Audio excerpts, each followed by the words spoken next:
Hey, Dr. Ray here, founder of the Learning Liaisons, and welcome. Welcome to our Wednesday evening math sessions featuring our math specialist and your math specialist, Amy Sink. In the next hour, Amy has put together a sample set of approximately 10 practice questions that run the gamut from kindergarten levels all the way through 12th grade high school math. Now, I know you are attending here, watching this, and you're like, well, I'm doing elementary in Texas, or I'm doing elementary in Praxis, or I'm doing high school math in Florida, or middle school math in Texas. And what's going on here, right? So we're doing these sessions to help you guys out and provide you with different ways to look at problems and to build that confidence. Because here at the Learning Liaisons, one of our major objectives is to clear up the testing confusion, give you the support you deserve in order to nail your exam and be done with it. So our focus is on math. Now, are we going to be just focusing on high school math the whole hour or elementary? No.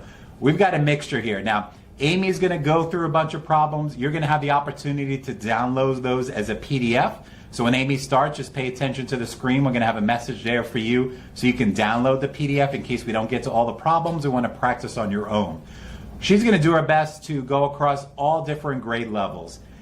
If you have a question, you feel free to ask Amy your question as well. We're teachers here too, so we can multitask. Our job is to make sure that we give you what you need to be successful. But if you're like, dang it, I didn't have any questions this week, don't worry. We'll be here next Wednesday night as well. So bring those questions with you if you want, and you can ask Amy away. Because here at the Learning Liaisons, we pride ourselves in providing you guys the support you need to pass your exam. So whether you're our Florida teachers here with our FTCE exams, our national exam Praxis peeps, big shout out to you guys out there too, and especially our newcomers to the Learning Liaisons brand, TExES Prep. So whether you're elementary, middle school, and high school, we've got your back. So sit back, relax, grab your popcorn, get ready to learn some math, and stay tuned for the end because I'm going to jump back on to close this out. And I got a special surprise for you guys who really want to get the real deal prep and get everything you need to be successful and practice, clear up that confusion, and pass your certification exam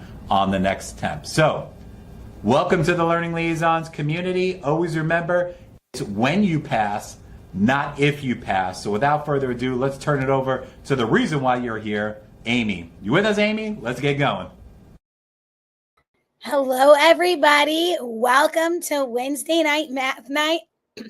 As you can see, I am struggling here a little bit.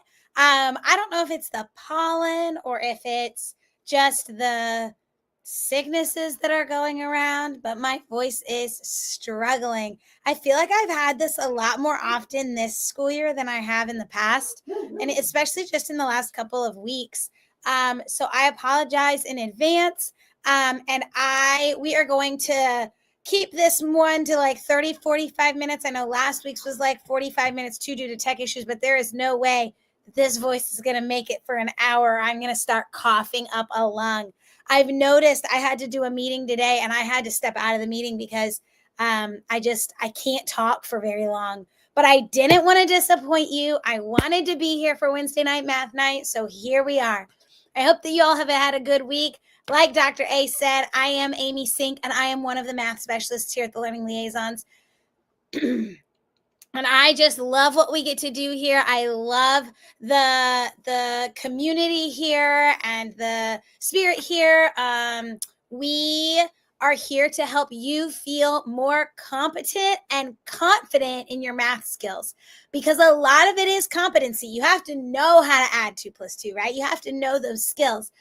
But a lot of it is confidence too. If you're not confident in what you're doing, then a lot of times you're going to have that brain block or something that's hindering you from being able to execute that knowledge that's in your head. So that's why we're here. In the comment box, let me know where you're from, what test are you prepping for, and the get to know you question. This is always my favorite part because I get to learn a little bit more about you guys. So where are you from? What test are you prepping for? And do you like to cook at home or do you like to eat out? And that kind of seems like a silly question because like I feel like everyone would be like, oh, we like to eat out. But are you like let me cook a really good meal at home or do you like to go out for a nice dinner? obviously like money's not involved.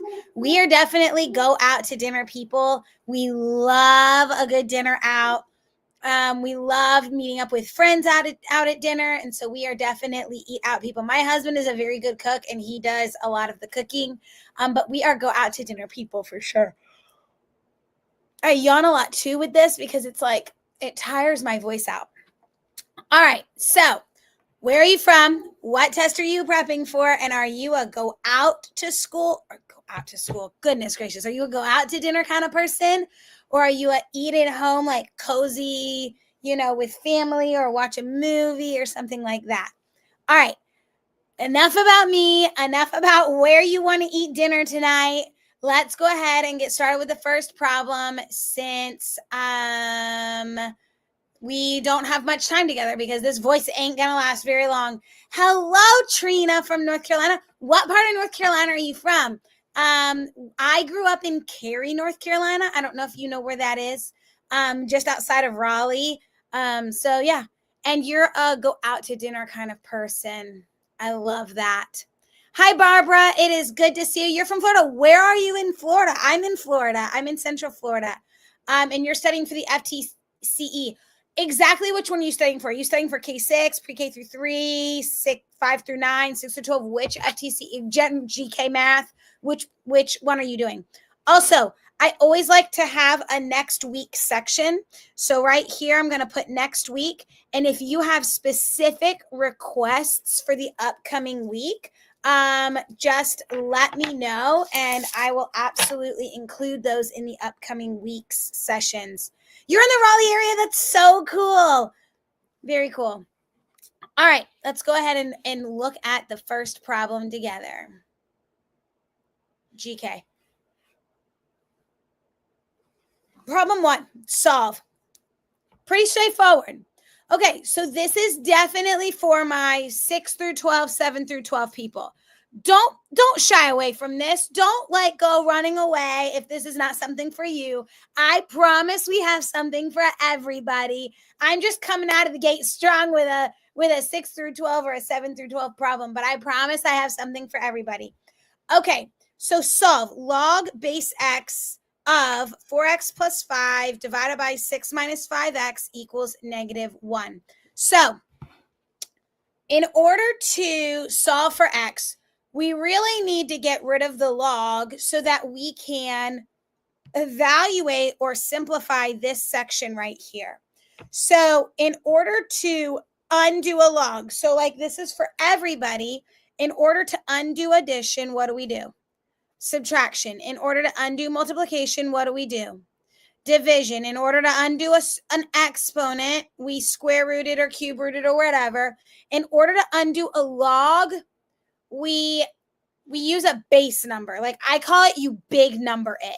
That is totally not math talk, but that's kind of what I like to think about it. So I'm going to take the base, which is x, and I'm going to put an x right here. So x to the, and now all of this is in the exponent.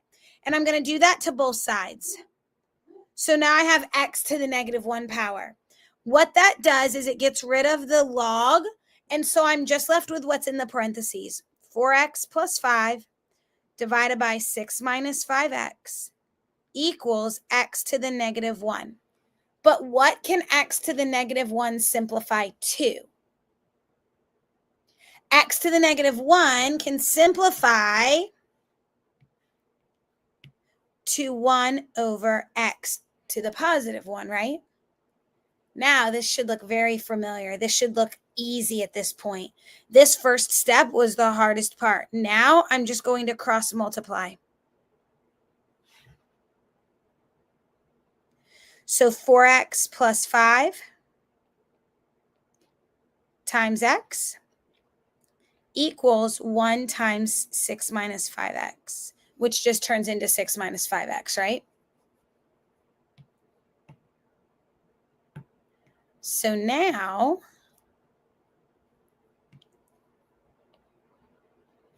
I'm going to distribute this through. If you are an elementary person or a middle school person that does not have to know how to do logs, you need to know the distributive property. So like I said earlier, Every problem, no matter what I'm doing, I like to try to connect something for everybody so that it's not a waste of your time, right? So yeah, you don't need to do logs, but you need to know how to do the distributive property. You need to understand that the distributive property takes that factor that's outside of the parentheses and distributes it through. So let's go ahead and do that together. I'm going to rewrite this step just so that we can see it all. And then I'm just going to drop that 1 because it doesn't really matter. 6 minus 5x. So I'm going to distribute that x all the way through. X times 4x is 4x squared. X times 5 is 5x equals 6 minus 5x. Now I see I have a quadratic, which means I'm going to have to factor or use the quadratic formula to figure out what those factors or those zeros are because I'm solving for x. So I need to move all of this over. So add 5x to both sides. And I'm also going to subtract 6 from both sides so that I have 0 left over on that right side.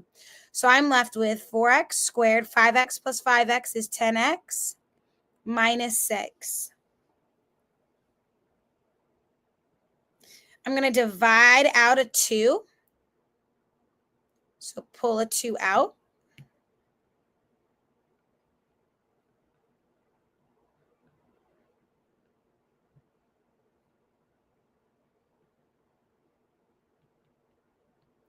And now I'm going to factor.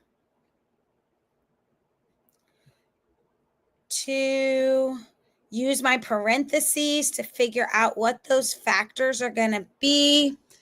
It's really just 2x and x and 3 and 1. I'm going to put the 3 here and the 1 here. I know the 5 needs to be positive, so 3 times 2 is a positive 3. Minus 1 creates a negative 3. So now I'm just going to set both of those equal to 0. 2x minus 1 equals 0. X plus 3 equals 0.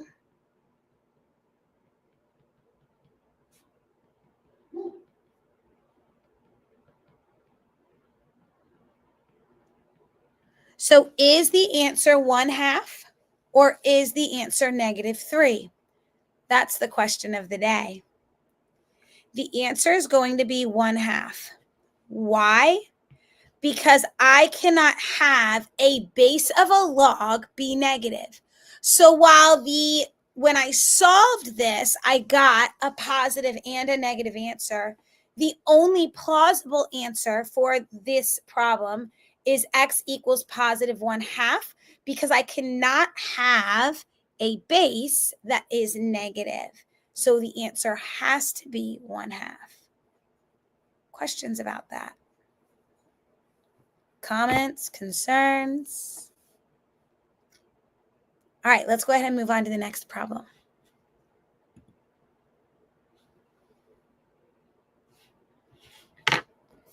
Which of the following shapes must have adjacent perpendicular sides? Which of the following shapes must have adjacent perpendicular sides?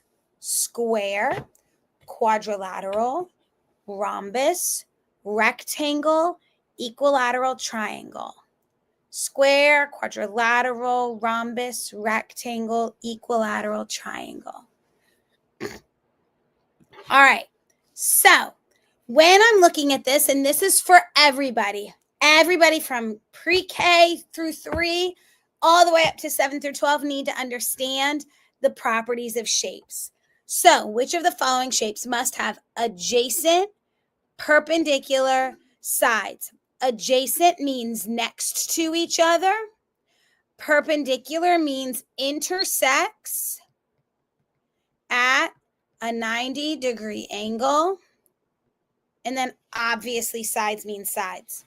So if I'm thinking about a shape that has to have those 90-degree angles, does a square have to have 90-degree angles? Yes, by definition, a square has to have 90-degree angles. So check. And with those 90-degree angles, these sides right here are adjacent next to each other, and so they are perpendicular. Quadrilateral, does a quadrilateral does it have to have adjacent perpendicular sides? No, it doesn't have to have that. What it does have to have is 4 sides. That's the only property that a quadrilateral has. All it has to have is 4 sides. And so a quadrilateral does not have to have adjacent perpendicular sides. Rhombus. Does a rhombus have to have adjacent perpendicular sides? No, it does not. Is a rhombus always a square? No. Is a square always a rhombus? Yes. A rhombus has to have 4 equal sides, and those sides have to be parallel to each other. But a rhombus could look something like this with all of those sides being the same. It does not have to have those adjacent perpendicular sides.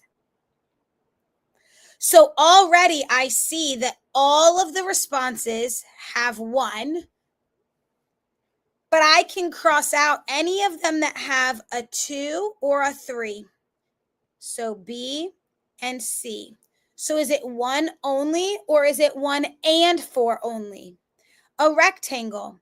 A rectangle has to have those adjacent perpendicular sides. It does not have to have 4 equal sides, which is what distinguishes it from a square. A rectangle has to have those adjacent perpendicular sides, though. So my answer is going to be D, 1 and 4 only. I encourage you, if you are taking GK or K through 6, or even pre-K through 3, you must know the properties of quadrilaterals and what differentiates them. You just have to know, like, a square is always a rectangle, but a rectangle is not always a square. A square is always a rhombus, but a rhombus is not always a square. You have to know those kinds of things, and you have to know the relationship so well that you can play with it like that, because they're going to ask you these kinds of questions. Questions about what I just did? Let's go ahead and move on to problem number 3. Given the equation ax squared plus bx plus c equals f of x, which of the following does not affect the x coordinate of the vertex? Which of the following does not affect the x coordinate of the vertex? Increase the a value by 4, decrease the b value by 2, increase the c value by 3, or decrease the a value by 1.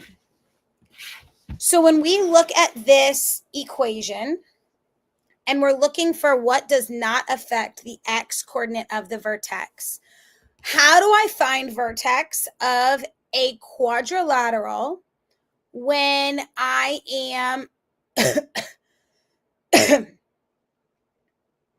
how do I find the x coordinate of the vertex when I'm given standard form if it's not in vertex form? I could use completing the square. I can also do x coordinate of the vertex equals negative b over 2a. So I can take my b value and my a value, plug them in to that equation, and solve, and that will give me the x coordinate of my vertex. So which of the following is not going to affect it? Anything that I do to C. If I do something to A or something to B, it's going to impact that x coordinate. But if I change C, it's not going to impact the x coordinate of the vertex. It'll impact the y coordinate of the vertex, but it won't impact the x coordinate. So by increasing the a value, the b value, the a value, I'm not going to impact that x value. The only thing that's going to impact it is increasing that C value by a certain amount.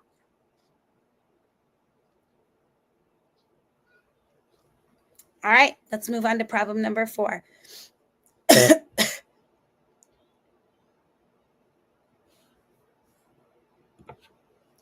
Which of the following is equivalent to the expression 2 to the negative x power plus x squared? All right, this is a really interesting, good problem because it's not typical to what we normally, I feel like, see. This is definitely a 6 through 12, 7 through 12 problem. But I promise I have another K through 6 problem coming up. So I know that this does not distribute through. I'm confident of that. And I know that when I have a plus b squared, it's going to equal a squared plus 2ab plus b squared. If you don't have that memorized, you don't need to have it memorized. It's just something that I know. And I know that because I'm expanding a binomial like this, it's going to turn into a trinomial. So I know my answer is not going to be C or D because neither of those are trinomials. So now let's go ahead and expand this out. 2 to the negative x plus x times 2 to the negative x plus x. FOIL it out first, outer, inner, last. 2 to the negative x times 2 to the negative x plus 2 to the negative x times x plus 2 to the negative x times x plus x squared. Do you see how I got that? 2 to the negative x times 2 to the negative x. 2 to the negative x times x. X times 2 to the negative x, which just is the same thing. And then x times x is x squared. Now let's simplify. If I have a base times the same base with a different exponent, what is the rule? Add the exponents. So I end up with x to the 5th. Apply that same rule here. And I'm telling you, when I solved this problem, I literally wrote that out at the top of my paper so I could visually see it.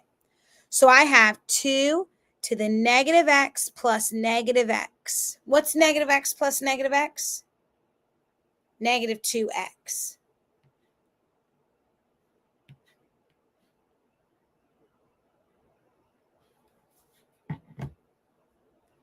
And then I know I have x squared.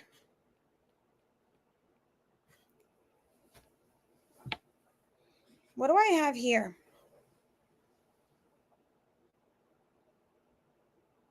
I have 2 times that item, right? Like if I have x plus x, I have 2x, right?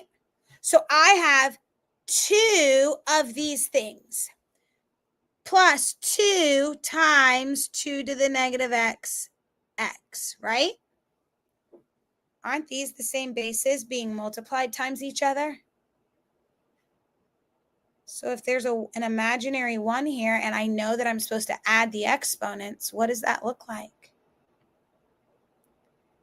X squared plus 2 to the negative 2x power plus 2 to the negative x plus 1x.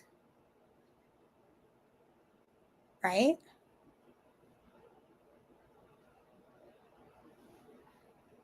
And it looks like I just have a typo. I forgot the little baby x right here. This is my answer.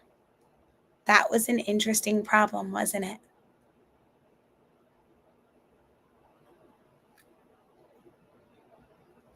All right, let's do one for my elementary people. Let M represent any prime number. Which of the following statements is true about M plus 1? M plus 1 is even. M plus 1 is not prime. M plus 1 is a whole number. M plus 1 is prime. Which of the following is true? So, this is a fun one. And Trina, I will absolutely go back. I'll finish this one and then I'll go back. Which of the following is true? So, what is a prime number? A prime number is a number that has exactly two factors. So 2 cannot be divided by anything but itself in 1. 3 cannot be divided by anything but itself in 1.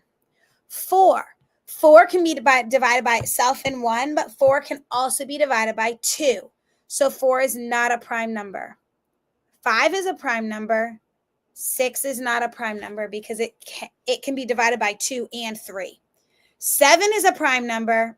8 is not a prime number. It can be divided by 2 and 4. 9 is not a prime number. It can be divided by 3. 10 is not a prime number. It can be divided by 2. And we could keep going on and on and on and on and on, right? 0 and 1 are not prime numbers because neither of them have exactly two factors. 1 has only one factor because it's 1 and itself, which is just 1. So 1 is not a prime number. So which of the following statements is true about M plus 1? If you are responding to this thinking that, oh, a prime number has to be odd, like 3, 5, 7, 11, 13, those are all prime numbers. If I add 1 to all of those, they are all going to equal even numbers, right? So M plus 1 has to be even. However, 2 is a prime number. So if 2 is a prime number, is M plus 1 automatically even? No. Is M plus 1 not prime? No, because in this situation, M plus 1 is 3 and 3 is prime. If we forgot that 2 was a prime number, then this would absolutely be true because M plus 1 is always going to be an even number if we forgot that 2 was a prime number. Is M plus 1 a whole number? Absolutely. That has to be true. All of my prime numbers are whole numbers, so all of my M plus 1 numbers are going to be whole numbers, right? Does M plus 1 have to be prime? Well, it is here, but in all of these other scenarios, it's not prime. So that can't be true all the time either.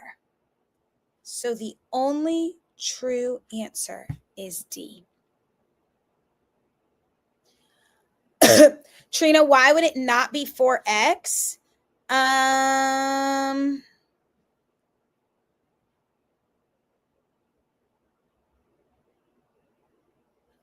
You mean here? That right there is not 4x because you have 2 to the negative x power.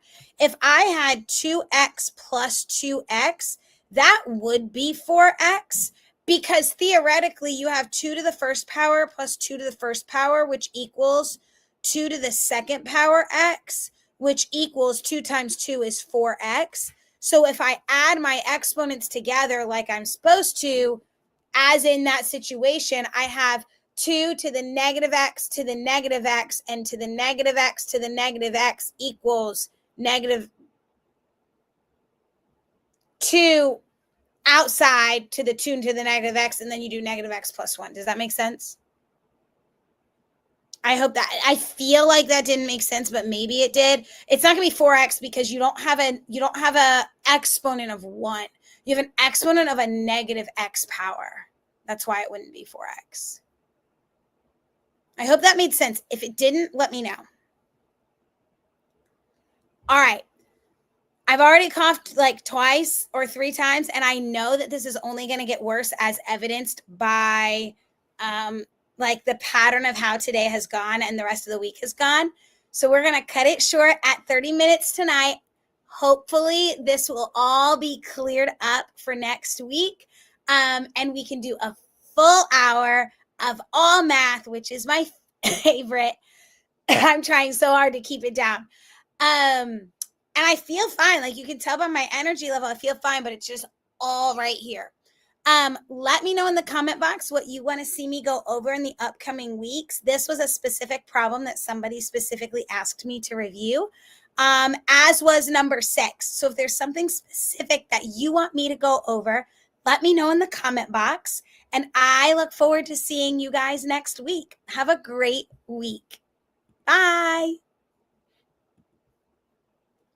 All right, so wasn't that an amazing session? Now, I know, depending on what exam you have to take, you're like, man, that was great, but she didn't address everything I needed. She focused on all different questions, and I just need elementary, or I just need middle school, I just need high school.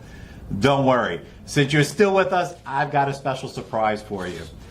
If you use the coupon code, all capital letters, SINK35, that's SINK 35. That will take off 35% off any of our prep courses on our website at the Learning Liaisons. It doesn't have to just be math. It could be anything that you need that we offer. And this is going to be an ongoing deal for you guys who attend these live sessions because these are great. I'm sure Amy opened your eyes to some new concepts, some new ways to tackle problems, building that confidence. But this is just a smidget of your exam, the concepts on your test. So if you want the comprehensive view with the practice with Amy, with the practice test, with the lessons and the content review, we've got your back on our video boot camps, which all of them feature Amy Sink, your math specialist. So if you want to take advantage of that, the code is SINK35. You can use that at checkout on the learningliaisons.com website. And all that information is on our website as well. And on the bottom of the screen in this video. So we are here to help you. Once again, always remember, it's when you pass, not if you pass. Thank you for joining us again today. And hopefully we'll see you next week too. Talk to you soon.